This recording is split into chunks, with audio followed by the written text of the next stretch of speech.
Oh, Dolphins thirsty, they never. oh, okay. We are live. That did to me last week too. Technical difficulties. Just Who stop. cares? We're here. That's it, right? Sorry. Is it Dell's Diaries if there's not a mess? No. Um, welcome you guys another episode, and my very special guest, Big E, aka Ian. Thanks for coming on. What is up, doll? It's so nice to see you. I hope you had a wonderful Memorial Day today. Hopefully, it was relaxing for you, and you had some time to enjoy yourself and rest. Get ready for whatever's coming up this week and this season. I don't know if you saw, I remodeled my kitchen all I weekend. did hear about that. Yes. How So is that? I finished last night. So today, my only goal was to do nothing, and Nice. I succeeded. Nice. Well, good for you. Congratulations. I have realized a long time ago that I am not that handy. I'm good for the little stuff, but remodeling, forget it. I'd rather pay somebody else to do it because I know it's going to get done right. Painting, I can sometimes get away with, but that's the extent, I think.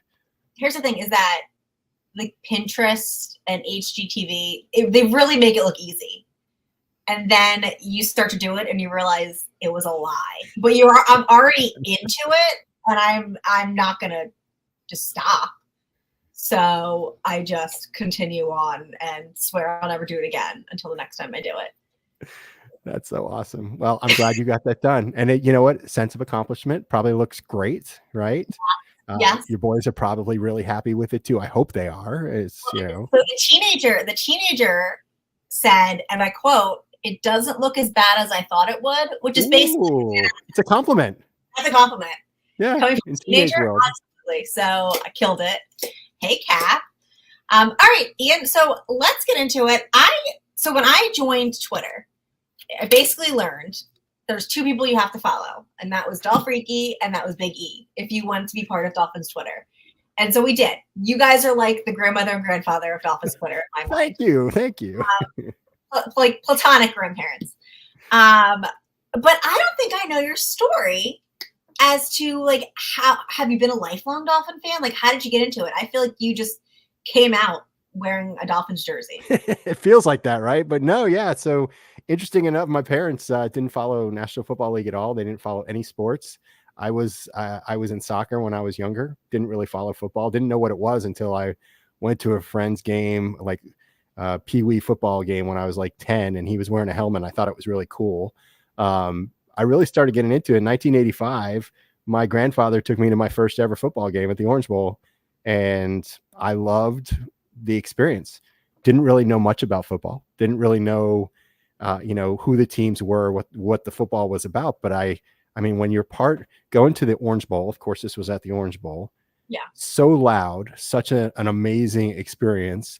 I was like, I love this, right? And then as time went on in high school, I joined the marching band, and every Friday night, what do you do with a marching band? You're going to a football game, right? So I got a chance to learn the sport then, and of course, too, in the late 80s, you had Dan Marino. He was the excitement for the team, so it just kind of gradually kind of built on me. And the great thing is that early 90s, I was, I think, a diehard fan, as much as you could be back in the 90s, right? I waited every morning for the newspaper, waited for the predictions, waited for the rankings in the newspaper, got the Dolphins Digest, and then I got my dad into it, especially we decided in the early 90s, we were going to go to every Bills home game. That was when I started making money. I was working at a McDonald's, and I would take him to the football games, just one game a season. And, there was such a big rivalry with the Bills that was the game that we chose to go to. So that's just built. And then Twitter came around and internet came around, and anyone who was a normal fan could just become a crazed fan, because you can find news about your team in 1,000 different ways nowadays. So, but my dad's a diehard at any game.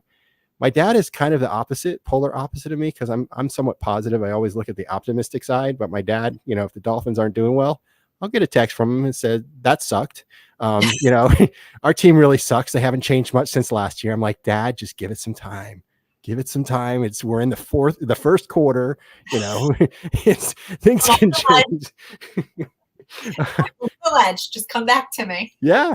And then probably about 10 years ago, I joined Twitter, and the thing about social media, and the question that I had I was in a class and someone was like, you should join Twitter. And I said, why is anybody going to want to follow me? Right. I'm like, I'm this guy. I work at a bank. I do these things. And they're like, well, do you have any hobbies? Do you have anything sports you liked? And I was like, I love the Miami Dolphins. They're like, well, you probably can find a community online that loves the Miami Dolphins. And I started building up a following and following a lot of people and building some interactions. And I built that. And then it dawned on me, and I said, well, if people want to follow me and I want to follow other Dolphins fans, what if I say, let's have everybody who follows me follow each other? And then now you're building this much larger community, and I always like to compare it to a family, because in the family, you have people that you absolutely love and you agree with. And then you have other people in the family that, that you completely disagree with. You have some people in your family that you never want to talk to again because they've just said the wrong thing. They've done the wrong thing. So I think that's what our community is. And it doesn't matter if I like somebody, I don't like what somebody has said. If I see somebody at a football game that's wearing a Miami Dolphins jersey, hat, we're instantly like buddies, right? Because we're rooting for the same team. Doesn't matter how we get to the win. We all want the Dolphins to win. I think that's what it comes down to. No, I agree. And I was going to ask you, when I see you at a tailgate, do you encourage people to come up to you, or are you more like, wait, I'm overwhelmed, let's take it down a notch, I'm here for my own experience? Or are you just like open arms? I'm open arms. We stay at Parking Road 209 between East 12, East 22. And usually I get to the tailgate around 10 a.m. for a 1 o'clock game. Okay. And I love meeting people that I've interacted online. And I'll tell you, I don't know if you can see like this little thing, this little collage over here. I'm trying to point and I'm totally messing up that one. No, I see it. I can't point either. No. Every year now. So this is my third season. I take as many pictures as I can. I think there's 160 pictures of different people that I have met or I've interacted with during that one season. And I put it up on the wall just because and also my family's in it, because my family is extremely important in this process. But I just love meeting people and interacting with other Dolphins fans. And when I go to away games, I love it when somebody's like, man, I've been following you for 3 years, but I live up here in New York and I've never had the opportunity to meet you. I'm like, so cool to meet you too. And sometimes like I have people that I've been connected with on here for like 11 years, 12 years, and we've never met in person, but we've been talking online for 11, 12 years. And I'd give that person a hug if I meet him for the first time. And anybody who's met me in the past would basically say the same. I'm walking into Publix, which is our big grocery store down here. Oh, I'm from Florida, so I get it. I hate. It was one of the evening games. It was actually the Titans game, and my buddy and we were going to that evening game, and we're at a Publix, which is probably about 20 minutes away from the stadium, and we're like picking up, food, chips, whatever.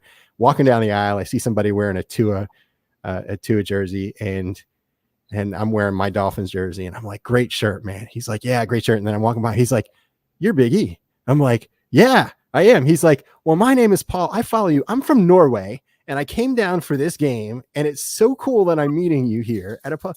That is just so cool to me. Yeah, it really is. It's like, and then I told him where to go for the tailgating, and he met me for the tailgate. So, and he spent some time with us, and we talked again. I am the type of person, I could talk about Dolphins all day long. If I didn't have a job, I'd probably be talking about the Dolphins all day long. But I love it. And again, I have the same passion that many other people have. So, but I love it. I'm always open arms. I want to say hi to people if they come down. I tell them where I am. If they want to get a picture, cool. It's not a must. Or if we just want to chat and talk about some stuff, that's cool too. I love that. No, I love that. That's so heartwarming. I know. And the other question that we get, and you said it yourself, you are as tall as you appear. So it will be hard to miss you. Yeah, I'm 6'6", and last season I met one of my buddy's wives. He came down from New York, and his wife was like 4'9", 4'10", and I said, we have to take a picture together. And I'm just huge, and she's so like not, and she just thought it was the funniest thing too. But I'm sometimes, especially like when I'm out or when I'm at an away game stadium, it's hard not to notice me just because of my height. But I love it. I love being tall. I love just representing our team. I just came from a party wearing this exact same outfit. I mean, I represent the Dolphins wherever I go. As you should. I actually just started following probably a couple months ago. I've been the Finns Tailgate East, like the whole official, the official Twitter of it. And I was like, the fact that your tailgate has an official Twitter is probably the greatest thing that I've ever seen. So that is my friend Oliver, and Rob will tell you, Rob Dolphins Thirsty will tell you that Oliver was at our, he was part of our DCC group, and he's been tailgating there for years. So the great thing about East 12, East 22 is there's like 3 or 4 different tailgates you can go to, spend some money, unlimited food, unlimited drinks. So you don't have to worry about like bringing anything, you know, especially for out of town people who don't have a cooler, don't have chairs and tents and stuff like that. Just come. And then the party's there. That's what it is. It's all about parties. So I see Rob in the chat. Oliver is awesome. He says he is. He really is awesome. Well, so have you noticed that opposing teams fans recognize you? Like, have you ever had that where the opposing team's like, oh, wow, like you're a biggie, I know. Sometimes, but I'll tell you where I tend to see it more is the fan of the year program is really growing right now. And we've now gone, I think, 4 seasons of fan of the year. So that means you've got 4 fans with every fan base outside of the international fan of the year. Because actually that would make it 5. So we try and hook up and we try and say hello to each other. And like I'm planning to go a couple of away games this season, and I've already had some fans from those teams to say, listen, when you're here, definitely come, show you the rope, show you what a tailgate is here, you know, and I'm looking forward to that. But not as much. I don't interact as much with the away game fans because my community, the community that I love, is the Dolphins community. Yeah. Even though, you know, I do have a couple others from other teams that follow me, but it's mainly the Dolphins. Yeah. No, I would probably be a menace at an opposing team. An absolute menace. Like, we're getting arrested. That's the one thing I will not do. I will not. All right, you can bail me out. It's fine. Okay, deal. So how was Fan of the Year? Like, that just seems like such a cool honor. And like, how awesome was that? It's you know, being a fan, just anyone who's a fan, it's the pinnacle of being a fan. Like, you cannot get to a level that's better or more rewarding than that, in my opinion. And it was truly a humbling experience for me because I see, you know, some of the fans of the year that have gotten the honor since I have, you know, Mark Angelo from California. He's unbelievable. He puts together the fan club weekend. Dolph Ricky, I mean, her and I have become really good friends, and she's just an amazing human. Yeah. And she just does amazing things. And Chris and his mom, Carol, they go to every single home and away game. Think about that for a second, right? Like every home and away game. And they don't miss a game. The only time they missed was because of the pandemic, because they weren't allowing fans in the stands in some of the away games that they were going to. Excuse my dog. They're very excited about the fan of the year conversation. I apologize. Listen, is there a dog of the year? It's not. Maybe. I think my wife's taking them out, so that's why they're getting really excited. But so really just being part of that process was unbelievable. Being able to attend the Super Bowl. I was telling everybody, I didn't know anyone who's ever been to a Super Bowl. So for the fact that I was able to go and I was able to bring my 12-year-old daughter, that was unbelievable. And then a couple months later, I get a call from my ticket rep, and he's like, listen, your fan of the year experience is not over. They're sending you to Cleveland to announce a draft pick for the Miami Dolphins. And I'm like, are you kidding me? That's like, it was just unbelievable. And we went, and again, I was able to bring my younger daughter, just had a blast. And it's something I'm never going to do again. Like, I just don't foresee that ever happening again. And I also understand I'm not the top fan. I'm not the best fan of the Miami Dolphins. And I say that all the time because there are so many fans that have more memorabilia than I do. There are many fans that attend more games, do more things than I do. I'm just honored to actually be one of those top fans that got this honor. And next year there's going to be another one. And then the year, I don't see this program going away anytime soon because they really are recognizing some amazing fans. I hope it doesn't, because like I said, I don't think it's a competition between us fans. I think there's so many deserving, but I think it's so awesome that somebody gets picked and spotlight and kind of recognized for their fandom. I think it's awesome. And there's just I could name so many that I've met through my recent journey into Dolphins Twitterdom that are just awesome humans.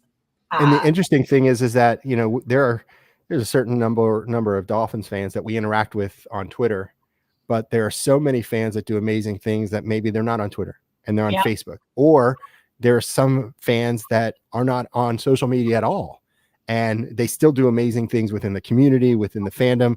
You know, you talk about the tailgates.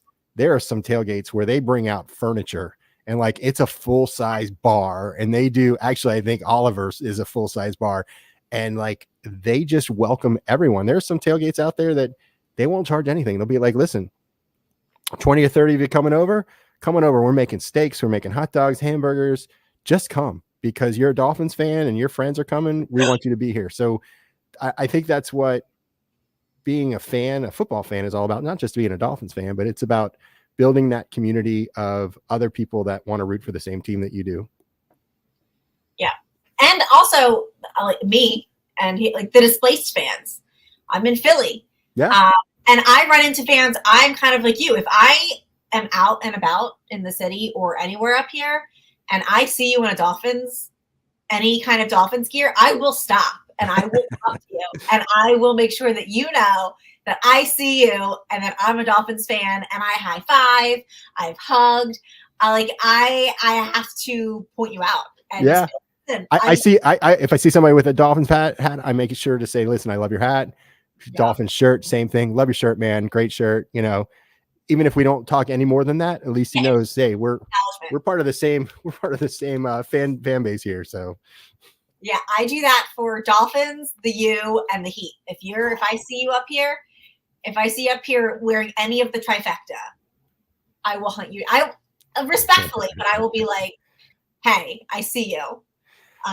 You know, I can't put energy. I love home teams for South Florida. So the Heat, the Panthers, you know, the Marlins as well, even though the Marlins are kind of the forgotten sport, I think sometimes. I love all those teams, but I have not been to a Heat game in about 3 years. I haven't been to a Panthers game in about 12, 15 years.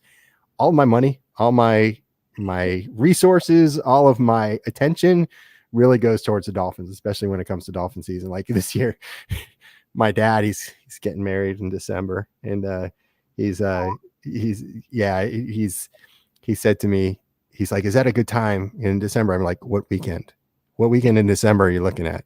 Like, can we wait till the schedule comes out? And this is after the schedule came out. And I said, listen, I'm like, as long as it's not December 15th, because that's the Houston Texans game and I'm not going to be in town. He's like, oh, no.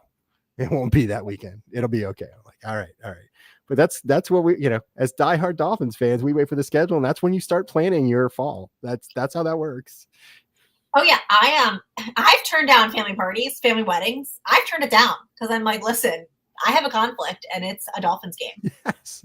I've literally gone to my kids' football games, and I'll have the Dolphins game like streaming on my phone. That's great. And I'm like double dutying, like looking at both. But I'm like, all right, if I at least hear the game, I'm good.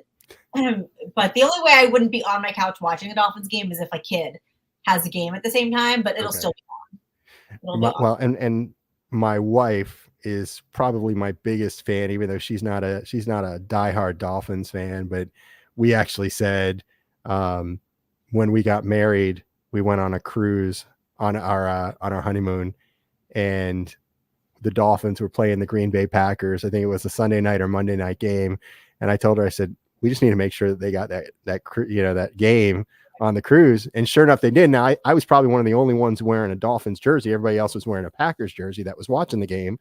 And then fast forward to when we had our first daughter, and it was on a Sunday. Of course it happened to be on a Sunday, and the Dolphins were playing the 49ers, and baby got born, beautiful, healthy baby, you know, and then there's some time in between, like when, you know, after you give birth, and then they ask the father to leave so that they could take care.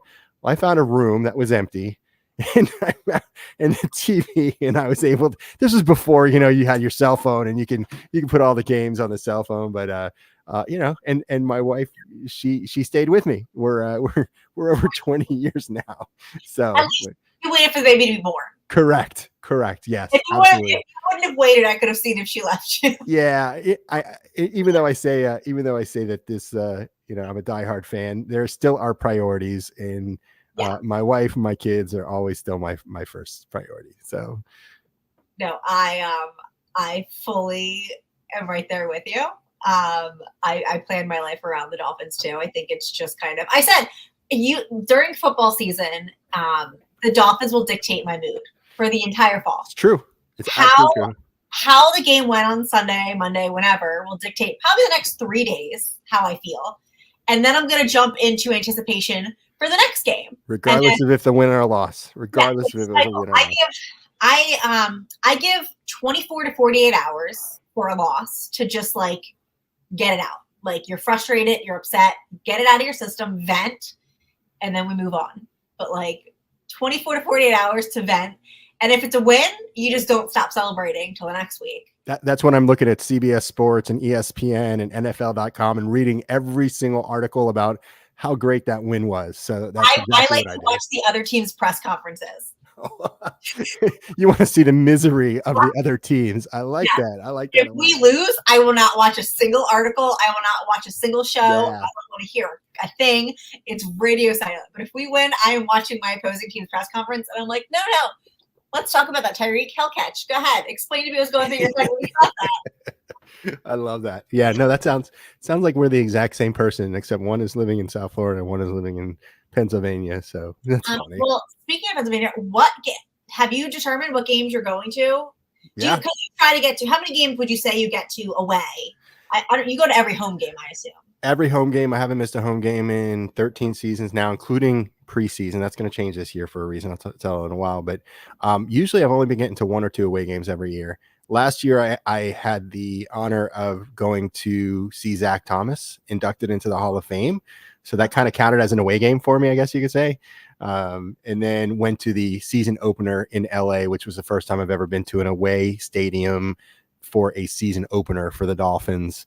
And usually I've been trying to get to 1 or 2, but I got a big birthday coming up this year. I'm going to be 50 years old in October. And I told my wife, instead of a party, I want to go to an additional away game. Oh, and by the way, bucket list for me, I do want to get to all the stadiums before I die. So yeah. So, I mean, I've been to 7 stadiums, and if you think about it, there's, I think, only 29 stadiums because a couple of teams share the same stadium. Yeah. So I've been to 7, 29. So I got, 29. So there's 22 left, and I'm going this year. Tickets are already booked through flights. I'm going to New England. I'm going to actually take my oldest daughter to a game in New England. So it'll be the first time we've been there. And then going to Buffalo, going to Solo, and I hope I come back in one piece. I'm doing it. I'm ready. There's going to be a couple people that I know that are going to be in the same section as me. So we going to jump on the table?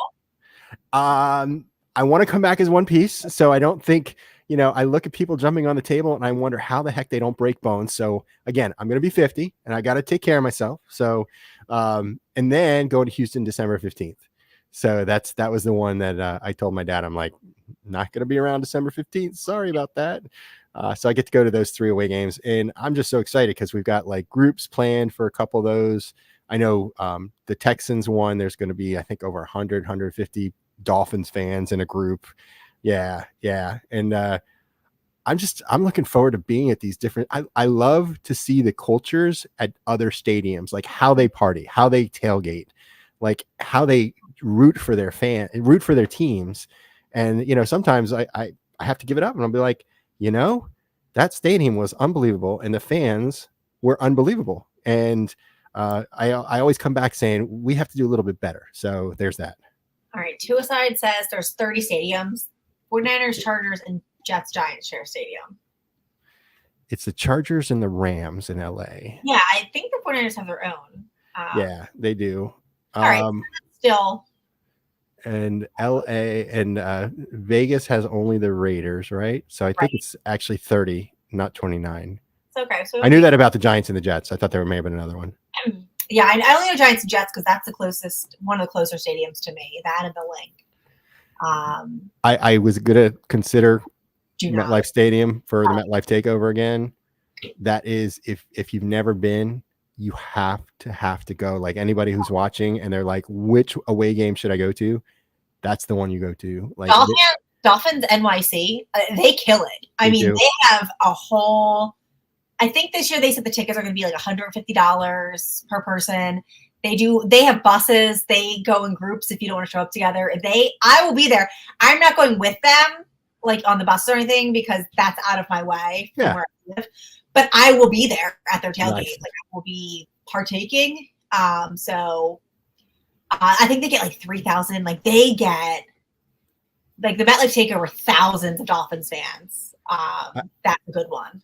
Igor puts that together, and the young lady's name escapes me right now, and I'm mad about that because we've interacted so many different times, but they just put together such an amazing.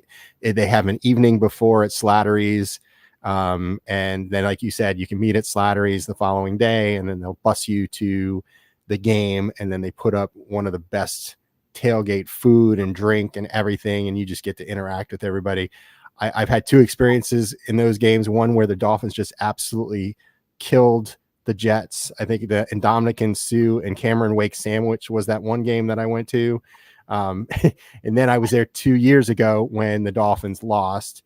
And that was when Teddy Bridgewater got knocked out of the game on this was the second play of the game or third play of the game. So, but both experiences were unbelievable, and you have to do it. Have to do it if you're a Dolphins fan. Yeah, before I knew about the Dolphins NYC stuff, I used to go, but I would take my dad, who's a Steelers fan, but I would take him because it was like never safe for me in my mouth to go by myself. And the last time I went, I haven't been there in a couple of years because the timing just hasn't worked out. I was supposed to go last year when, I would have watched, Jalen Phillips get injured. But my son came down with a fever and was throwing up all morning, and I ended up, couldn't go. Priorities. You got to take care of the little guy. Yeah. But the last time I went, I snuck in a sign. You weren't allowed to bring signs, but I snuck it in anyway. And Mark Sanchez was the quarterback. And I will not repeat what the sign says, but I think everybody can guess along the lines of what the sign said. Because it something to do with the butt fumble. It has something to do with the dirty Sanchez, Okay. And it pissed off a lot of people in my section. Yeah, I'm not going to be doing that in Buffalo because I may not get out in one piece. No, Buffalo is dangerous. I feel like you have to be on your best behavior there because I feel like they're like lighting themselves on fire. So like, what are they going to do to you? I will tell you when I go to. Actually, even home games, I am on my best behavior, but I'm a loud fan. I'm going to yell loud when my team's doing well. I'm going to sit down sitting on my hands when the team's not doing well. And that's just it. That's the type of fan I am. And, I'll stand up when my team's doing good too. Just like all the other fans are going to stand up when their team's doing good. And then I'll sit right back down. So I'm not blocking anybody behind me. But that's just the type of fan I am. So I think I'll be in good shape. I'll be good because I'm not going to say anything to anybody or do anything. Although I was thinking about bringing the You're in Dolphins country flag to all three of the games. I might get in trouble for that. So I just gotta be careful there. That's like fine. It would have been different if you like bought their flag and desecrated it or something, Right. Like a fire and if you bring your own flag, I feel like that's completely normal. Yeah, we'll see. Well, I got a lot of time to think about what I want to do. Right? There's that. All right, let's see. This one, Back It Up Big Podcast said he got a pretzel thrown at him in Buffalo. So it's not horrible. It's not bad. Suicide Hotline is our stand. He is a Buffalo fan. Okay. We feel for their fans when their team always loses. Okay. Well, I interact with a lot of Buffalo fans, even though I troll the heck out of them on Twitter. I get along with a lot of Buffalo fans that are level-headed, that will laugh at some of the stuff that I put out there. And I've had some actually who have said, listen, when you come to our tailgate, we'll show you around. We've got seats, we got parking. I'm like, cool, man. I'll let you know as we get closer. But I feel like every fan base though has like the great chill fans and then has the problematic fans. Yeah. I think it's every fan base. So I'm sure that there's some of us in Dolphins fandom that are problematic, but for the most part, I think that I haven't been to a Dolphins home game since before Hard Rock was renovated. Ooh, you're missing out. It's an amazing stadium. I want to go. I'm going to try to go this year. I want to come down for fan club weekend because I feel like so many people are going to be there and like that's the time to do it. But I am waiting for my kids' football schedule to come out. Now you got to wait for their fall schedule, right? I have funny. 3 boys on 3 different teams in 3 different leagues. So, yeah. Maybe they can get the same bye week. Who knows? I don't know, but they play on 3. Yeah, it's a hot mess on the best of the season. So I'm going to try my best. I will definitely be at MetLife, and I'm going to try to get down for a home game. It's to be determined. But speaking of the Dolphins, want to ask you, all the moves we made the offseason, how do you think we stack up going into this season from last season, our roster? Do you feel more confident? And we can start on the offense, and then we can go to defense. I'm not touching on Tua and his contract. I don't care what anybody says. I'm not doing it. That's not my show. But offense, we mainly have the same roster. I feel like offensively, we've added a couple weapons. How do you feel moving forward into this year compared to next year? What do you anticipate this year? I think we should expect the full throttle again this season as we saw last year. And the reason why I say that is a lot of the major components basically stayed the same. You got Tua, you got Jalen Waddle, you got Tyreek Hill, and then you add an OBJ. We still got Raheem Mostert, Devon Achane. You add a Jalen Wright, and then now we have a Jonnu Smith at tight end, who's really one of the fastest tight ends in the NFL. So I think we're going to probably stay the same. And here's the other thing too. I really feel that Mike McDaniel, he could scheme the crap out of anything. And I think regardless of who he has on the field, I think he can scheme up a really good game plan. I think where we did probably take a little step back is on the offensive line. But with that said, I think Tua was at his best last year when you got the ball out of his hands very quickly. Mm-hmm. And I think by him doing that, it maybe prevented people from really pointing out some of the weaknesses of the offensive line. Because for a while we were one of the top 10 offensive lines in the National Football League because Tua was getting the ball out of his hands, like a half a second, it felt like, right? It was like under 2 seconds or something like that, like the fastest release time. Yeah. And so I think we have the best wide receiver tandem in the National Football League. And I think we have one of the best running back rooms in the NFL right now as well. You put all those things together, and I think we're going to see the same, if not better, offense than we saw last year. I don't expect any 70-point games, to be honest with you. I think that's like a once in a generation experience that you're going to have. But I do expect us to be able to score a lot of points. Tua, I think, is going to fix his consistency issues, because I think that's what it boils down to with Tua. We were talking after the first half of the season that Tua could potentially be a national or an MVP candidate for the National Football League. And then all of a sudden people start forgetting that, and Tua didn't have some great games, although that Dallas Cowboys game I thought was one of his best games of his career because of how important it was and the last drives that he put together. But I think he lost some consistency. Also, not to mention, pretty much all of the players around him were somewhat injured, even though they were playing. Jalen Waddle was walking around in a walking boot all day. Devon Achane was walking around in a walking boot during the week. Tyreek Hill had hurt his ankle, for a couple of weeks, and he was dealing with that. And same with Raheem Mostert, who ended up missing a game at the end of the season. So you put all that together, and it just ends up not being good for the offense. So everybody's going to be fresh. Everybody's going to be healthy for this coming season, and I think they'll be okay. Do you think, and this is one thing that concerns me, that teams have our number now? It kind of knows, like, disrupt the timing, get Tua off, make him hold on to it. You can slow down the offense. I'm hoping that McDaniel comes up with things, but do you think it kind of reminds me of the Wildcat? Like, nobody could stop it. It was killing it. Obviously different things, because it's like the whole, but once people got your number, you kind of easier to slow down. Do you think that that's a factor here?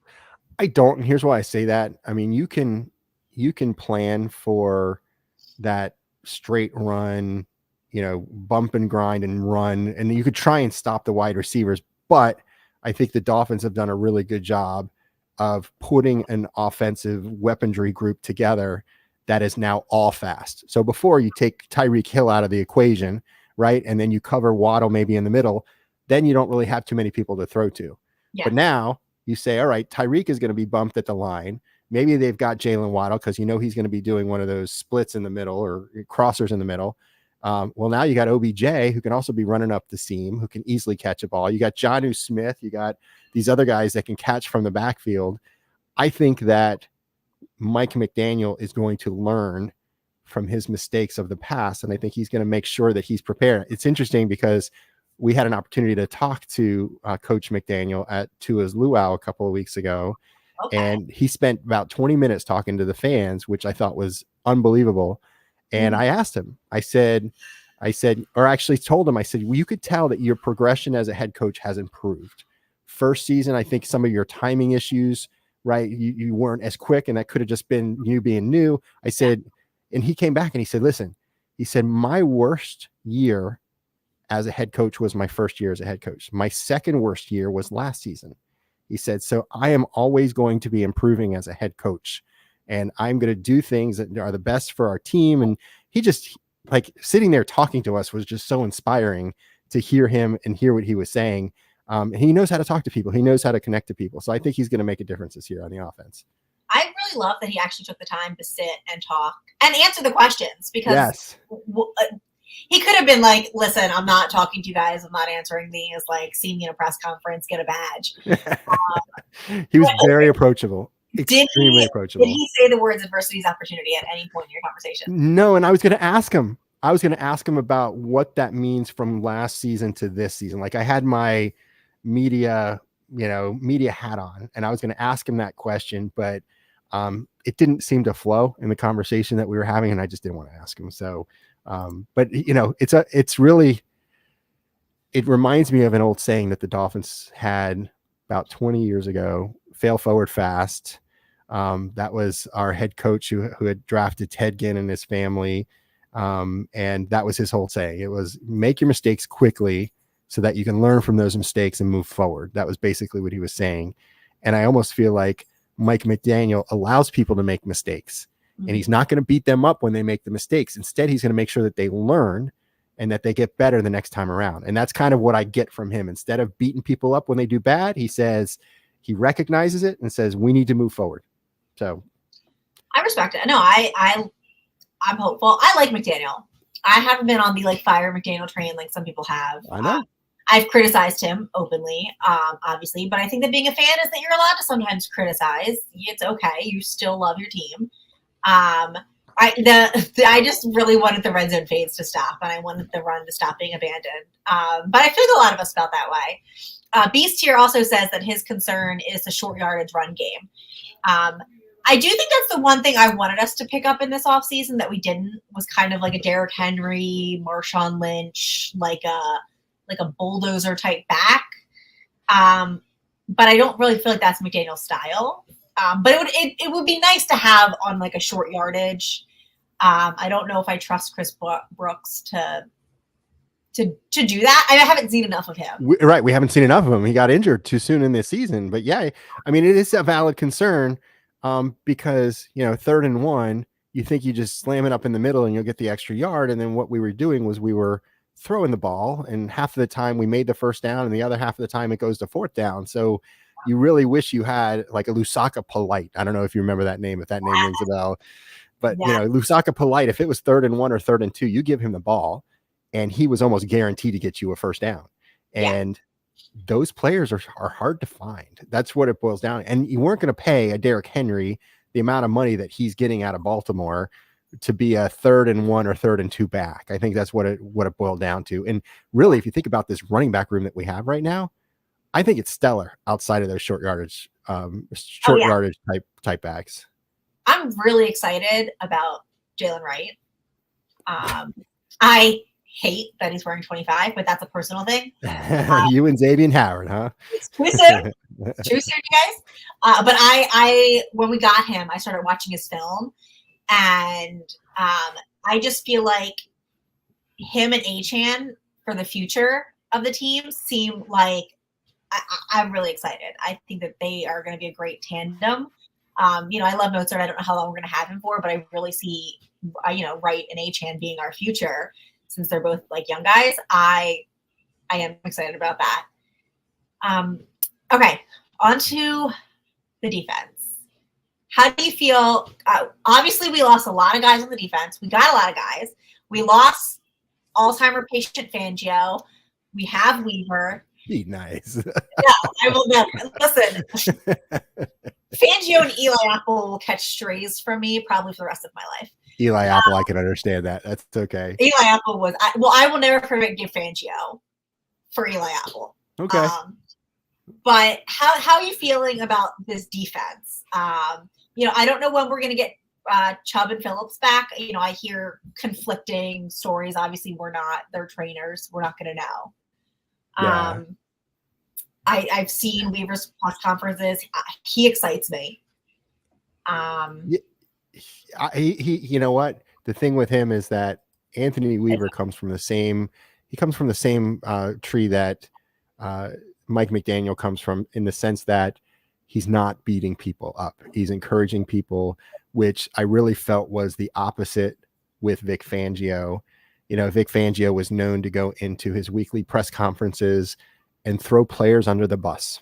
And I know some people are like, well, they need to grow up. They need to get, they need to deal with this type of criticism. Yeah. But you've got to also understand that this group of players, where they're at this age right now, they're going to respond better to encouragement and teaching versus the old style Don Shula football, which was beat you up, tear you down, which was also what we saw with Brian Flores. And there are some players that absolutely loved Brian Flores, but also there were some that they said just he didn't communicate well with them. He didn't connect well with them. And I really think that Anthony Weaver connects well with this defensive staff. And I'll tell you, I almost feel like it could be a wash. I do think we took a little bit of a step back on the defensive line front. It almost feels like we have brought in 100 defensive tackles to see if we can find one to replace Christian Wilkins. But it's just, we're going to have to wait. I mean, Ter Tart, I think, is the gentleman's name. If I, Tyre. right? Tyre. Yeah. Tier Tart. I apologize if I messed that up, but I don't know if he's going to be the guy. And then you're going to see all these other guys that are going to be tried out during the preseason, during training camp.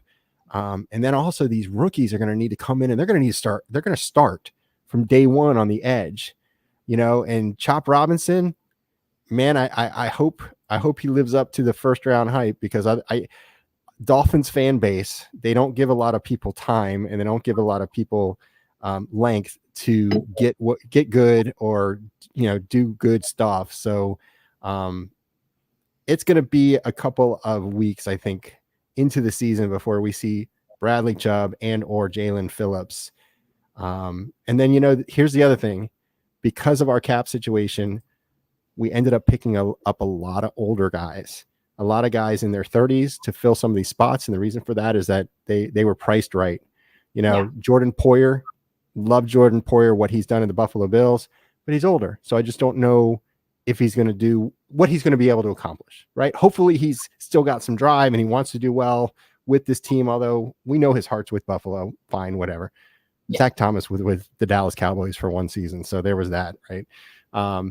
Kendall Fuller is an interesting one, because you may not like to hear this, but I think he's actually going to be better than Xavier Howard was last season. And the only reason why I say that is Xavier kind of was on the downward trend for his production. And it felt like it was a very, very quick turnaround where he was getting 8 to 10 interceptions in a year. And then it just kind of dropped off. And he was getting paid an awful lot of money to do that. And I think Jalen Ramsey's great. I think he's going to hold up his side, but I really feel like Kendall Fuller is a step up. So outside of the defensive line, I think we've also probably are at a wash at the linebacker spot. We've seen a couple of players that I love. I love Jerome Baker, and some of the other players too. hate to see them leave. Andrew Van Ginkel, hated to see him leave. But I think we could do well. The other thing too, and I think it's important to know, is it usually takes about 4 to 6 weeks for a new defensive coordinator to install their scheme. So it may be until the first bye week that we actually see this defense in full form the way that they should be. Yeah, I'm expecting if we're going to win games to start the year, it's going to be offensively. We're really going to have to outscore the other side, because I don't know, and I feel stupid saying it, but like, I don't know what to expect from this defense. I don't know who's going to win the starting spots. I don't know fully what Weaver's scheme is going to entail. I mean, he really, isn't going to come out and say it. I know we've had some pieces, and he says he likes movement and mixing it up, but I don't really know, what that's going to look like. I don't think, I disagree on the Xavier Howard. I think that our corner spot's going to be difficult. The linebacker spot scares me. I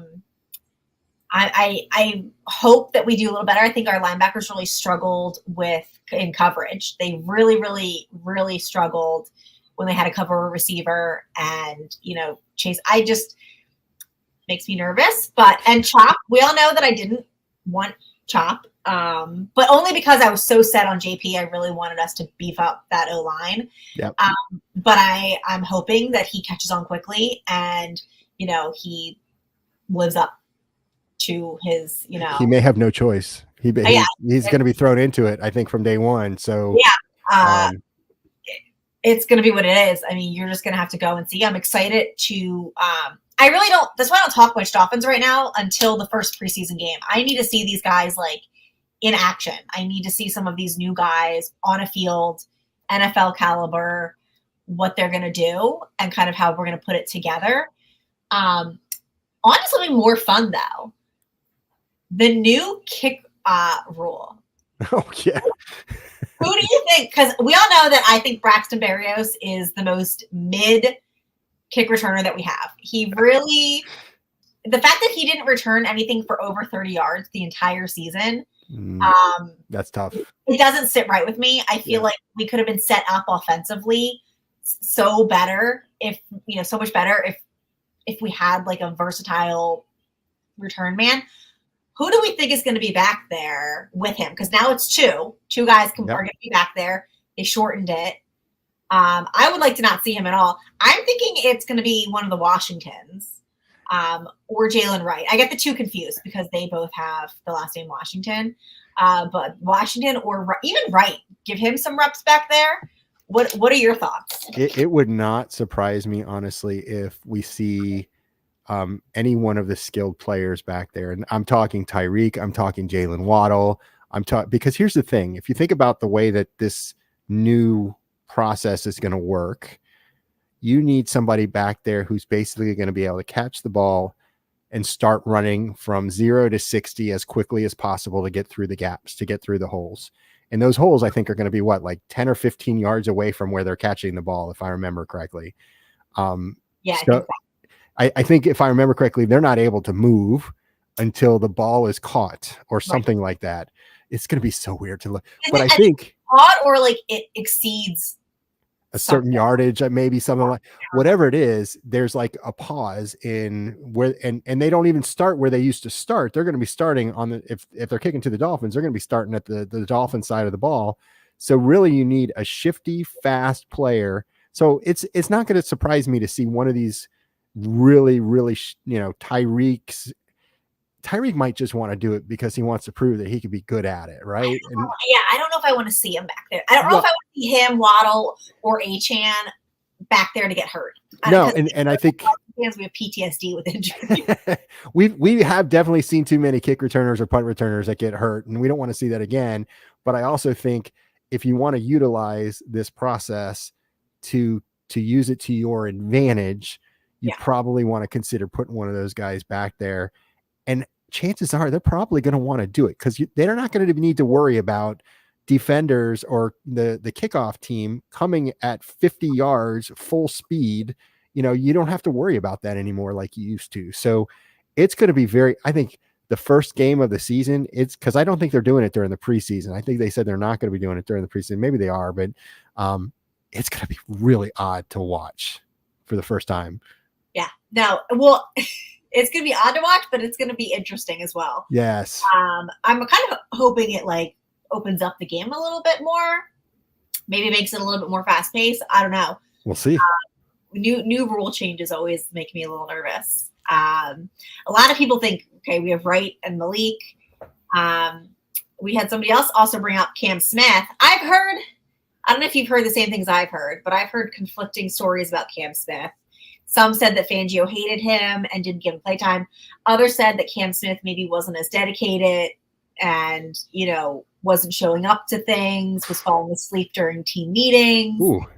I'm not sure. I was last season I had hashtag free Cam Smith. Like I used that. You just want to see him on the field, darn it. Get on the field. We're putting Eli Apple there. And I'm like, we have Cam Smith on the wings. Why is Eli Apple out here getting burnt every play? Like, it didn't make sense to me why Cam Smith wasn't being put in. So now I wonder if it was because he didn't really care or Fangio hated him or both. I think it's so. I think part of it was Fangio because you heard Fangio talking specifically about Cam Smith and that he wasn't ready to play. That's why he never put him on the field because he was asked about almost every other week from the media. Oh, yeah. And then speaking to Omar Kelly, excuse me, Omar actually said when he watched him, he did not look like he was NFL ready when he was watching him during practices. So that could have been it because, you know, you're not going to get that opportunity to start or play on the field unless you're showing it in practice. Right. And, you know, if what Omar says was correct, then that's probably why we never saw him. But you know what? If he's going to ever do anything in the NFL on a football field, he's got an opportunity now because there's definitely room for him to be used this season. And now with a new head coach, you basically have a fresh start and you have to prove to him. So I think I would love to see him get an opportunity, but also if he gets the opportunity, he better take that damn opportunity and run with it. Yeah, no, I'm with you because I watched his film. I was really high on him. I really thought that he had the makings of like the next Xavier Howard. Like I really saw like just pure like God-given talent that like can't be coached. He needed to be refined, but sometimes you're just born with that talent. And I thought that he was, but I also know that sometimes if you don't have that work ethic and if you're not putting yourself forward, then you can have all the God-given talent you want. It's not going to get you anywhere. Absolutely. But I was very high on Cam Smith last year. And I was honestly like, how bad could he be in practice that he is making Eli Apple outwork? It was, I would point out Eli Apple to my wife during certain games. I say, you see this guy wearing this number? He's always making mistakes. And then what would happen right after I say it? He'd miss a possession or he'd miss his assignment for whatever the play is. And they'd pick up 30 yards because he wasn't where he was supposed to be. I would He's not say on our team anymore. My joke was that Eli Apple couldn't cover his toast with butter. Okay. My son actually had the opportunity to pick his jersey, and he's like any number but 33 because I will not be Eli Apple ever. And I'm like, I am raising you right. Yeah, but I mean, I think it's going to be exciting. I think that we're all excited for the season to come. I can't wait. The off season, I decompress. I have the Heat. They let me down. The Panther Rangers. I'm not really a hockey fan, but I've been trying to like watch the games. I know Dolfriki is a huge Rangers fan. We are not friends right now. I'm a big Panthers fan. I'm a Panthers fan. Yeah, hometown team guy. So I've been rooting for the Panthers. Haven't watched the last two games. I might watch the next one. Yeah, I loved your response when she was like, I'm not going to give anybody these tickets. And you're like, I'm going to follow her list so I can give them the tickets. I was like, what a great response. She said, for anybody trolling me, right? What was it? For anybody trolling me about being a Rangers fan, I'm not giving you. I'm like, for anyone trolling Dolfriki, I will give you extra tickets. No, it's just for the fun. Love her. She's love her and her family and her husband, and she's just an amazing person. So I'm going to give her a hard time though with this. She's great though. She's great, but it's fun. It's all in good fun. Fangio's defense is all right. Maybe it won't take long to gel. I don't know. It's going to be interesting. I can't wait. But yeah, I'm ready to get back into like football, but you won't see me really tweeting much about the Dolphins until the preseason games start. Because there's really nothing to say. I'm not going to talk about OTAs and who showed up and who didn't and how much they benched. Like, I want to see a guy on a field hitting somebody. Yeah, I agree. Well, the next conversation is going to be when Tua gets his contract. And I know we're not going to talk about that tonight, but that's going to be a big conversation. And they're going to have a lot of people that are happy about it. You're going to have a lot of people that are unhappy about it. And it's just going to happen. And that's just the way it's going to be. Do you think it's going to get done before the season? I think it's going to get done before the season. We'll talk about this. Do you think it's going to get done?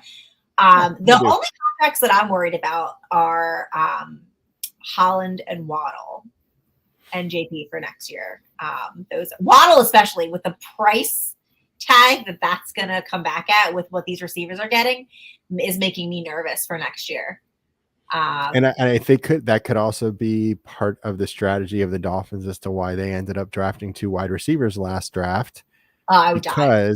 And I think a lot, the thing is I was watching the video today from the 2008 season, and it was the Chad Pennington year. And, I saw him throwing to, I think it was David Boston, saw him throwing to Ted Ginn. I think he was also throwing to, may have not been Ted Ginn. He was throwing to Ricky Williams a couple of times for touchdowns as well. And I was just thinking to myself, we see players come and go so often. And that's just it's the nature of the sport. It's the nature of the business. And, we tend to love some of these guys so much, and then they move on. And then we start loving somebody else because they come in and take their place and they start doing great things for our team. Doesn't mean we care less for those individuals, but it's the nature of the beast. It's the nature of the sport. So, I hope Waddle gets a payday with the Dolphins, but I could definitely see where, the Dolphins say, hey, we've got too much money tied up at X, Y, and Z, and we're just not going to be able to pay that. And hopefully, one of the Washington brothers have right there. Well, they're not really brothers. I know. No, they should be. I know that. Yeah. But hopefully they perform and we get to see some of that this season. Yeah, no, I cut back on buying jerseys for that reason, because I was like, the amount of jerseys in my closet of players and it's like, do you wear them still? Do you not wear them? Like, do they just take up dust? They just end up in your closet and they don't go anywhere because then you pick up the new person, right? When you got Waddle, you probably stopped wearing Brian Hartline, right? It's like, I'm wearing an Amendola that I turned into like a baseball shirt. Flipping Amendola. That's awesome. If that doesn't tell you how much money I've wasted, that I was like, well, I gotta at least like make it wearable, because what am I gonna do with the flipping Amendola? So here's what you do, and this is what I did, and it has saved me a ton of money and a ton of space in my closet. Yeah. Get yourself doll jerseys. Just that's gonna be your name on the back. Customized doll. Come up with your number. My number is 66 for my height, and it says Biggie on the back, and I have every color. I did recently buy, actually, I have 2 jerseys for Zach Thomas, actually 3 jerseys for Zach Thomas. And 2 of them were given to me as gifts when he was a player. And I haven't bought one since, but then because I was going to the Hall of Fame game, I wanted to get an extra one, but that's it. I don't have any other player jerseys in my closet. They come and go. And I mean, I got the Dan Marino one up there, but it's got his autograph on it. So that's a little special. But that's it. That's smart. See, I have 4 Wakes, 3 Marinos. I have a Hill. I have a Waddle. I have this Amendola. I have a Pennington. I have a Chris Chambers. Oh, nice. Yeah, so your favorites. I think I have like a Tannehill. I definitely have an Xavier Howard. I think I have like 30 jerseys from like and like when I was a kid and my parents bought me jerseys. Yes. I think I might have a Devontae Parker. I definitely have a Brandon Marshall. Oh yeah, of course. Yeah, but yeah, I can never wear them. So that might be a great idea. Just get one that says doll on it. Well, now, 5 years ago, you didn't have the persona that you have now. So people wouldn't really know you wear doll and people are like, who the hell is doll? Now you get it. Now, if you put it on, people who follow social media, they'll be like, oh, that's doll. And that's you. That's now you have to come up with a number though. So maybe you give 25 because everybody knows you love Xavier Howard so much. Well, no, because before Xavier Howard was Cameron Wake. 91. All right. They're All my, right. and I call them my, they're my my personal choices. Like they're unreasonable. I have one that I commit to. My son's named after Cameron Wake. That's awesome. That is And sweet. when Cameron Wake left us to go to the Titans, I wasn't on Dolphins Twitter, so you guys didn't see that meltdown. That's when, so 4 years ago, that's when I went and I was like, all right, Cameron Wake is now my emotional pick. And so Okay. I rock with Cameron. Like, you could not say anything about Xavier Howard to me. Like, he was my guy. And now I just 69. have, now, maybe not. We'll put it into consideration. That will not be in your rotation. I knew that was coming. Okay. No, I can't get Ray Finkel's number. 66 is taken. You'll figure it out. Think about it, though. Something that's going to be important with you that sticks with you. I will tell you, though, just real quick, Cam Wake, ran into him at a concert. My wife and I went to see a comedy concert at Hard Rock Hotel and Casino.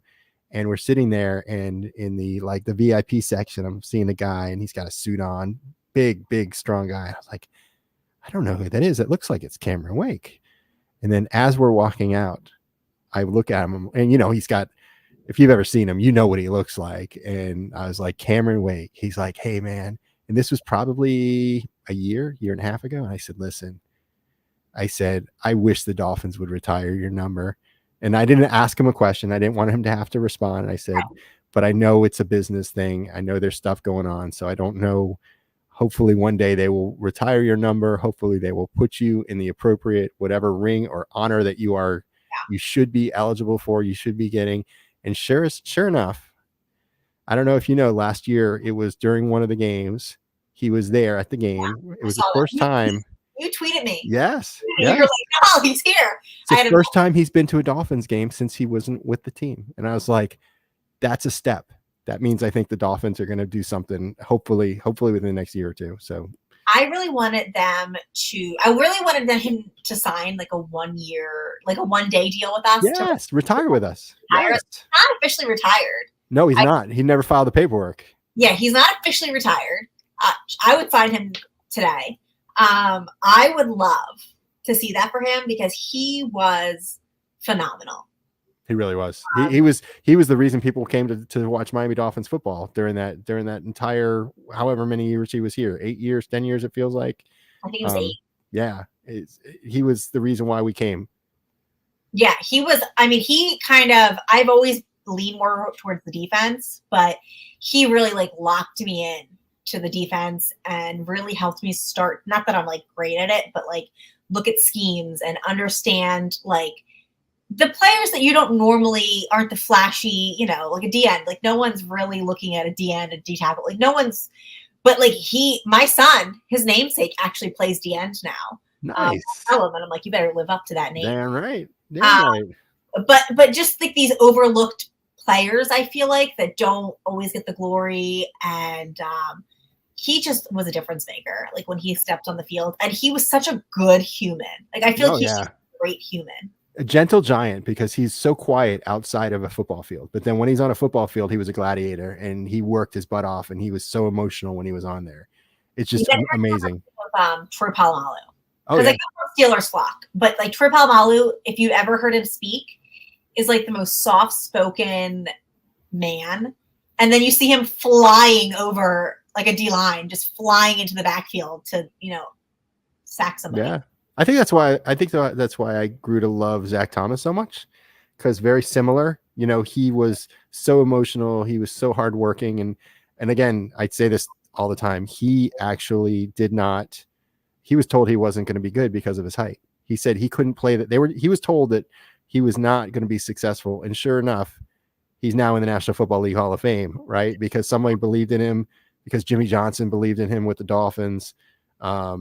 It's just amazing. So I was going to say something more about Cam Wake, but I see he absolutely deserves Ring of Honor, as Jake mentioned. And I completely agree with that.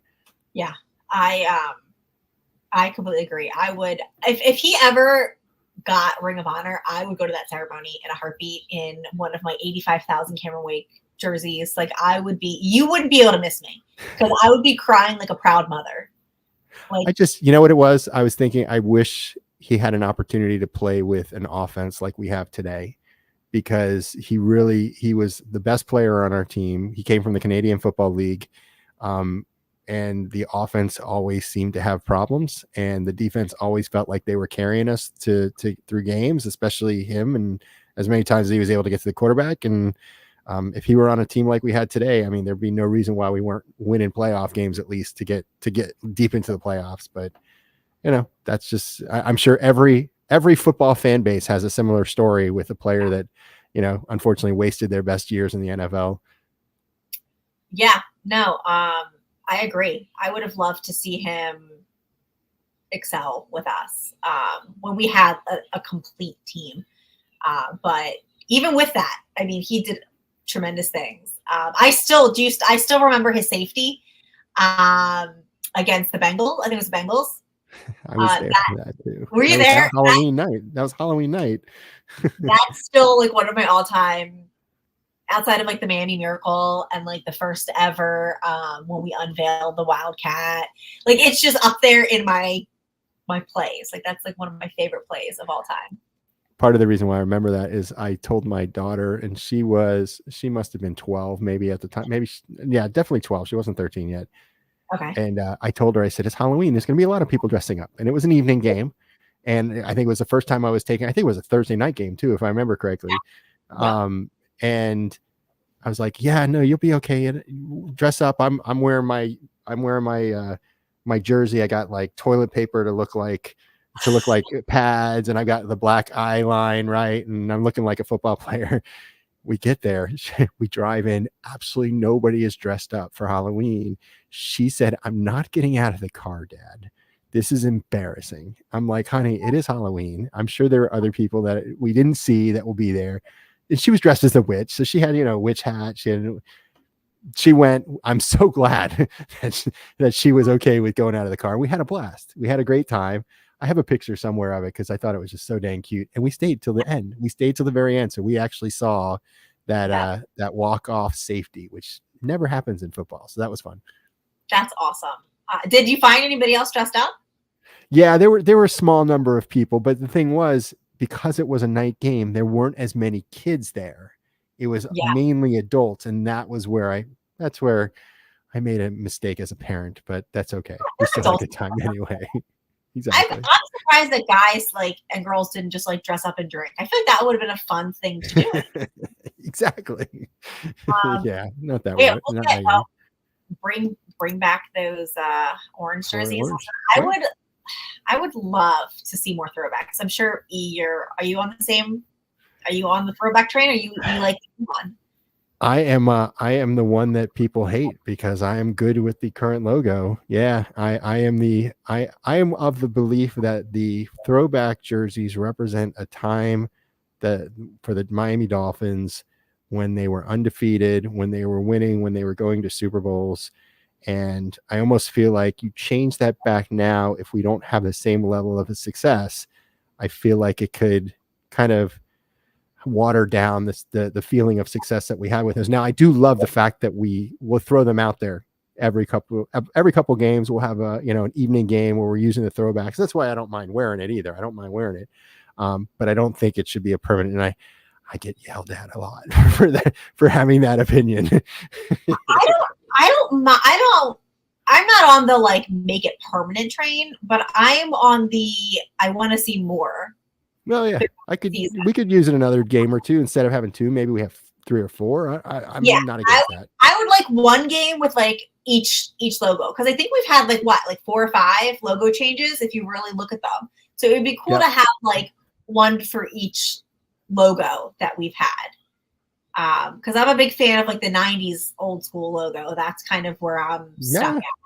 Yeah, that's good. And also if we could stop wearing white every game. I felt like last season it was just white on white. And I know that's for the sun and there's a reason, but I love the orange and I love the teal. I think because we have so many primetime games, because we have so many later games, I do not think we're going to be wearing white on white as often as we did this season. That's my opinion. Now, Tom Garfinkel may think differently, and he may go a different route and give us all whites every game just to troll the entire fan base. But That's not what we want. Do you think he does? I don't know. Have you ever met Gabriel? Yeah. Yeah. I Does he do that for fun? say that again. Does he seem like he would troll us for fun? Like that kind of personality? I don't think he would troll us at all. You know, he's the one thing about Tom is that he's an extreme professional.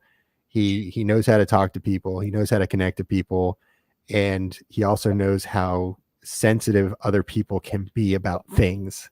So that's why you never see him on social media trolling anybody, talking negatively about, because it gets back to him. And he, Tom Garfinkel, is the reason that Hard Rock Stadium has F1 race, has tennis tournament, you know, has the Dolphins, the Hurricanes, and am I missing one other?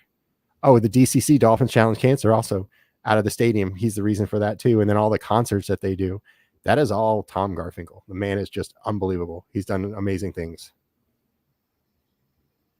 He seems like a fun guy. He is cool guy. I've talked to him a bunch of times. I would love to meet him.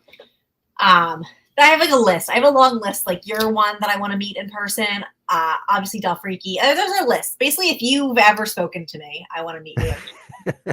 All right, although I have a hard time, I will tell you. And when you go to these different events and they say, "Hi, I'm Mike," and you have to go back to them and say, "Do you follow me on social media?" "Yeah, I follow you on Twitter." "What's your Twitter name?" Because chances are you are not going to be Twitter named Mike. He's like, "Oh yeah, no, I'm Dolphins fan 10052356." I'm like, okay, now I know who you are. Okay, we could have this conversation. You know, it's that's always the hard part, like figuring out, because most people don't use their pictures on Twitter. Usually it's a Dolphins picture, a Dolphins logo, something like that. And so I don't usually, and even if people do have their faces, sometimes I can't even recognize them because it's such a small little icon, you know? Yeah, well, that's why I said, like, if you see me at Tailgate, I'm wearing a name tag so people know, like, who I am. Like, very smart. There could be another girl there with giant glasses. Unless Marissa, because Marissa has a different style, but she does have a little bit larger of the lenses. Yeah, she's on my list of who I want to meet. But Marissa and me have different hair, so I feel that's true. No question. That's how we're identifiable, is that we have completely different hairstyles. Yep. So that's the only way I think you can tell us apart. Agreed. But we should go. We should go. One Halloween, Marissa, if you're watching, because she said she was going to watch. I want to dress like her, and I want her to dress like me. And I think that would be really fun. She's gonna have to curl her hair. You're gonna have to straighten your hair, right? Game. Yeah. I'll get a wig. She'll get a wig, and we'll go to Dolphins game dressed as each other. Oh, there you go. I like that. Confuse the heck out of everybody. Just troll everybody. Listen, you got to make it fun. And yes. I joined this for a community myself. Because there's nobody here, and I was watching Dolphin games, talking to myself, yelling at and so you'll see me. I live tweet during the games, just my thoughts and things are going, and other people interact, and it's just sometimes it's nice to have that conversation of, you not feeling alone when you're watching your favorite team, and agreed. I felt great sense of community and so many awesome people on. Hopefully you guys get that bar wherever it was that you're talking about, so that you can have that get together. And that's like my next big project. Dolphins had talked about trying to do that, but there are so many Dolphins fans in different pockets of the country and parts of the world too, but more in the country. And if you just get more than two separate people, you've got yourself a watch party. A Dolphins watch party. You just have to find the place, and everybody has to agree to be there. Yeah. Then you'll get more people once they hear about it. They're like, "Oh, I got a Dolphins watch party at Jim's Bar and Grill. Let's go!" Everybody's going to be wearing their Dolphins, jerseys and hats, and we're all going to be rooting for the same team. I think that's just so much better and so much more fun. Yeah. Even for the losses, because you can commiserate together, but the wins are just so much fun. And it's just nice to have that sense of community, even if it's like a small, like there's 5 of you. Yeah. The hard thing up here is we're trying to figure out a nice intersect between like Jersey and Philly because they're so close. It's just right. Yeah. People know, like we're so close. And also, Eagle fans are psychotic. And so finding a place that's willing to put on the Dolphins game and not the Eagles game is also a little tough. Because they are cult-like up here and they're very big. And so we're working on it, because I would love to watch a Dolphins game with people and, have something to look forward to every Sunday. And, just hanging out with my 3 other friends. I see Jay just said he's repping from Tennessee. They actually have a big fan club in Tennessee where they go and watch football games at a bar. I forget where it is, but I've seen that. No, I know what you're talking about. Oh my Pedro, God. the fantastic print painter, he's the one who's like in charge of putting all that together. So if you're ever looking for a place to watch a game, go look him up. Well, Pedro. you did this last year. I don't know if you're still doing it, but you did like a watch party, like community. I have a backup account because long story, I lost my original account for a little while, and it is called Fins Fan Events, one word, Fins plural, fan singular, events plural. And it had a list of all of the places that I heard of where people were getting together for watching the Dolphins games throughout the country. So it worked in some cases. In other cases, they're like, we went, nobody was there. I can't control that. But I it's the thought. And I think if we continue to think through it and figure it out, and maybe I'll do something with communities next year. This year, I got too many communities with out of town guests, out of town parties and things, but maybe next year. And I have a full-time job too. So I'm trying to keep things running and juggling all at the same time. No, I think what you do is amazing though. I mean, you really are, you're like, if we were driving into Dolphins Town, you're like the info center. You know what I mean? I'm like, come here. What hotel you want to stay at? Right. Where you want to tailgate? He has all the pamphlets, the brochures. Like he'll direct you. Like that's what you remind me of. You're just like the Dolphins Twitter info center, and I love that. I don't know how you do it. I think it's phenomenal. Somebody has to do it. I will. I just went through. There's a community that I put on for buying and selling tickets for Dolphins fans, and I have gone through about 1,550 people's profiles, and I looked because what I wanted to make sure is that number one, no scammers were in that community, which I think I've done a really good job with that. Number two, also make sure that they're Dolphins fans.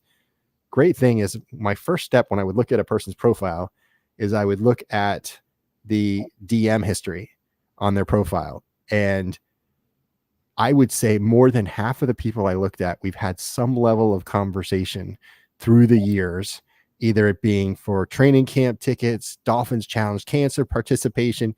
When I saw those, I was immediately like, oh, we're connected. This person's a Dolphins fan. We've had communication before, right? But I just found it to be so amazing that I've spoken to in social media format all these people. And I've had some people, they're like coming over from another country. We need a place to stay. We don't know where to do it. And I'm like, try this place. Oh, where's the best place to sit in the stadium? Make sure that you're on what side am I on? I am on the west side of the stadium because that's where you're not going to get the 100-degree sun at the 1:00 games, and I don't mind sharing that because some people back in the day before social media came out, you didn't know that. You didn't have that resource or that reference. You just went to a game and then you left right afterwards. Now, because of what we've got going on, now because we have this amazing community, people can tailgate, they can enjoy, they could see people that maybe they've never met before, but they've talked to on this little thing we call Twitter or X, whatever you want to call it. They could stay after also, because sometimes there's some tailgating after a game. And they know the best way to get in, the best way to get out. And it's all because of our community. And I love that. And I may be the person that kind of put some things together, but there are so many different people that help to make it what it is, which is just unbelievable. No, I love it. I appreciate everybody that helps. And it's so great that everybody's so willing to help. Because sometimes it's scary for somebody to ask somebody or to put it out there to be like, I don't know what to do. I don't live in Florida. What should I do? Where should I go? And it's so much better for somebody to be like, let me help you, instead of like, oh, well, you're not a real Dolphins fan because you're from out of state. Yeah. You're not a real Dolphins fan. Yeah. It's so great. And every time I see this, I'm not planning travel, but like I'll see it and I'll take note. So like when I'm going to try to go down for fan club weekend, I'm like, okay, well, I've seen so-and-so say this and so-and-so say that, and kind of like formulate my own. And people reached out to me for the Link game. For the Philly game. Sure. I was super helpful. I was like, wow, I can actually help you. I can help you get around Philly. I even when the Heat came, not Dolphins really, but when the Heat came and they played they played the 76ers. 76ers. I went to one game. They came back for a second game. I just put out a tweet, and I had somebody in my DMs tell me what hotel the Heat were playing at so that I could try to bombard them outside the hotel to get an autograph. It didn't work out well, like my work schedule, like I couldn't get to the city in time. But all it took was like one tweet to be like, hey, does anybody know what hotel the Heat are staying at? Yeah. When the Dolphins came up here at the link, I was also like, hey, what hotel are they staying at? I want to try to meet the players going to and fro. There you go. I didn't, but very helpful. Dolphins Twitter is my favorite place to be. Well, you guys awesome. see me on Twitter all the time, just tweeting utter nonsense. And I love everybody that interacts with my nonsense. I interact with your nonsense. You don't really tweet nonsense. You're very official, and you troll occasionally. I love a good Ian troll because you don't expect it from you. I feel dirty after I troll just because I'm not deep down. I'm not really like a big troller. Like although after the Buffalo Bills lost in that AFC, what was it, the AFC title game? I had him ready to go. Yeah, I had him ready to go. You went in. I remember. I was like, holy shit. Like, I didn't expect that from you. I loved every second of it. It was just, you talk about emotions after the Dolphins lost to the Kansas City Chiefs in the playoffs. Mm-hmm. I wouldn't say I went to a dark place, but it bothered me a lot. And going then to social media and seeing all these Bills fans just bombarding my post, and like I just said, okay, this is war, because this is not acceptable. And that's when I saw that they were going to lose that game. I think there was like 5 minutes left. I had all these bookmarks, and I actually even not only did I have bookmarks, but I let them know when they responded a week before or 2 weeks before. I said thank you. I would write to them and I'd say thank you. I got you. Thank you. I got you. What that meant to me was that I bookmarked you.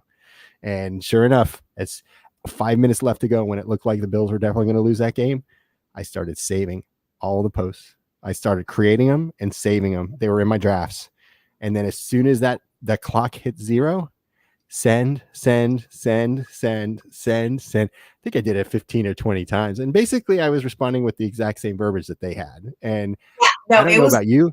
It made me feel better, because I felt horrible up to that point. It made me feel better.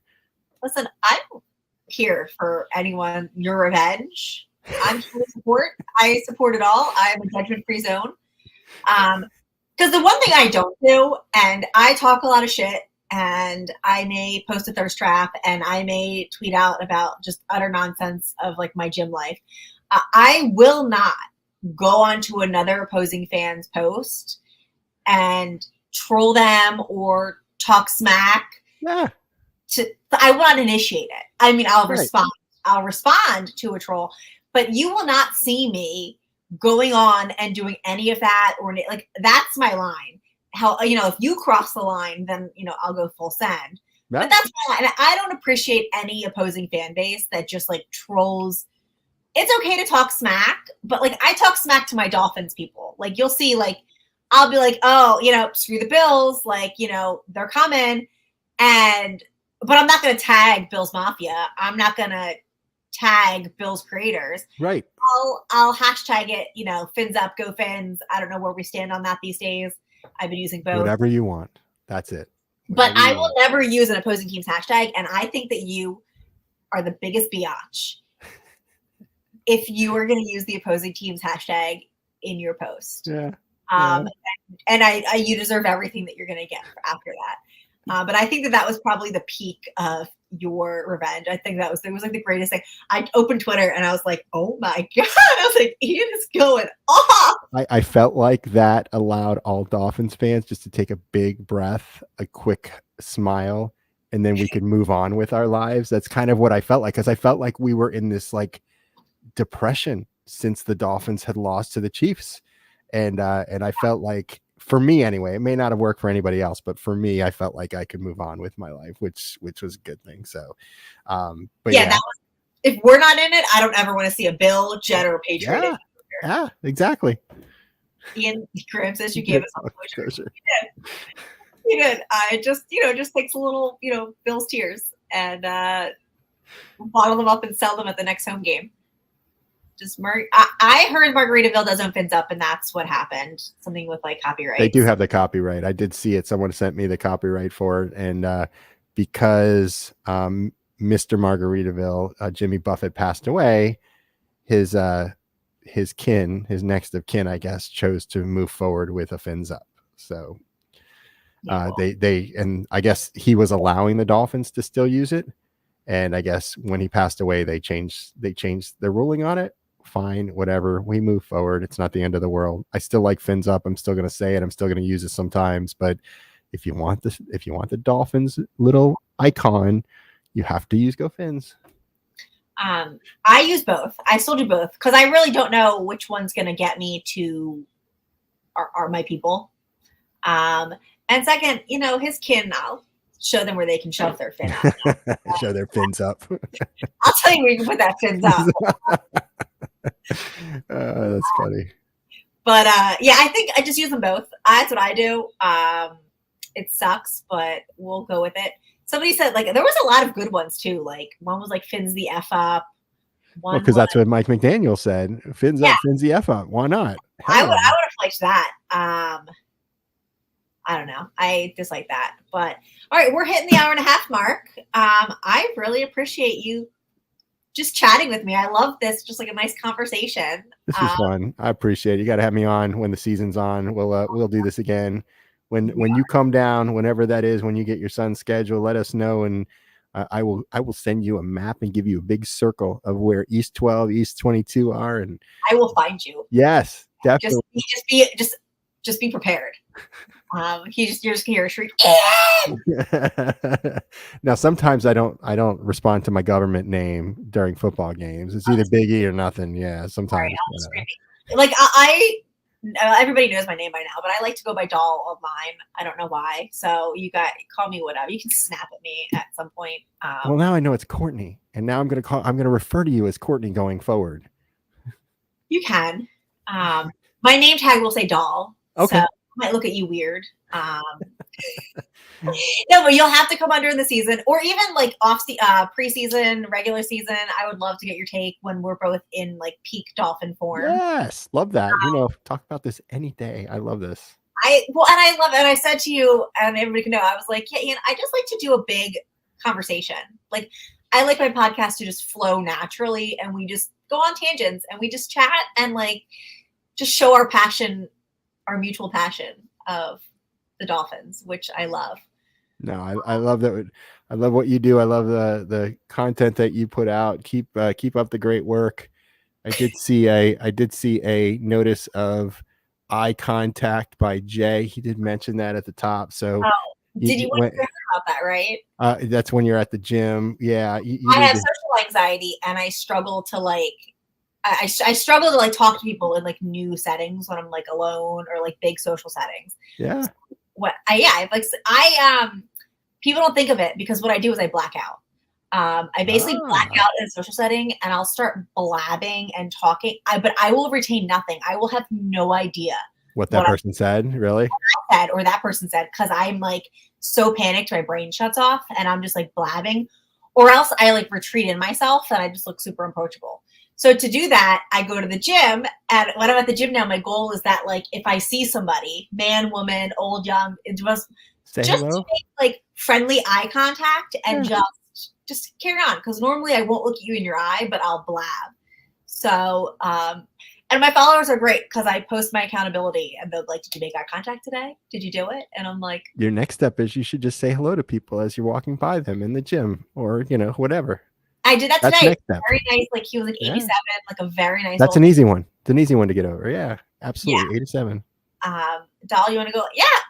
You send me a link, Will. I'm always down. Will is great, you guys. He does a lot of hurricane content. He's a big in the canes. Yeah. All right. I got the note from the missus. She wants to watch a show. We're watching Sneaky Pete tonight, so I gotta go. All right. Thank you for coming on, and everybody, thank you for watching. As always, we're doing fins up over here. So, fins up. Fins up, everybody. Have a good night.